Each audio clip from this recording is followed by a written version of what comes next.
निफाड तालुक्यातील देवगावामध्ये अंगणवाडीच्या पोषण आहाराच्या पाकिटामध्ये मृत पक्षी आढळल्याचा धक्कादायक प्रकार समोर आलाय। एका लाभार्थ्याच्या कुटुंबाने हा आरोप केला असून बंद पाकिट उघडल्यानंतर कुजलेला पक्षी आढळल्याचं त्यांनी सांगितलेलं आहे। प्रशासनाने संबंधित पोषण आहाराची पाकिटं ताब्यात घेऊन तपासणीसाठी पाठवलेली आहे। साठ्याची प्रयोगशाळेमध्ये तपासणी करून दोषी संस्था आणि संबंधितांवर कारवाई करण्याची मागणी ग्रामस्थांनी केलेली आहे।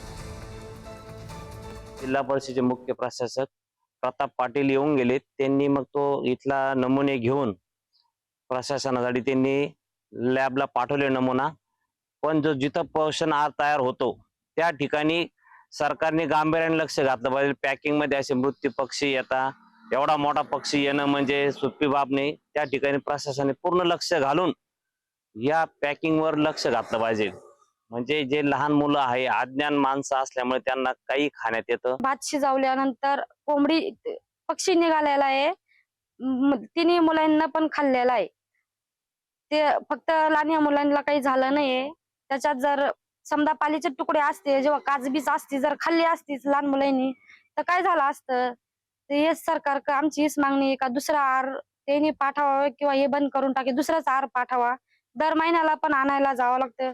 समजा तिन्ही मुलांना जर काही झालं असतं तर सरकारनं काय केलं असतं, काहीच करू शकत नसते।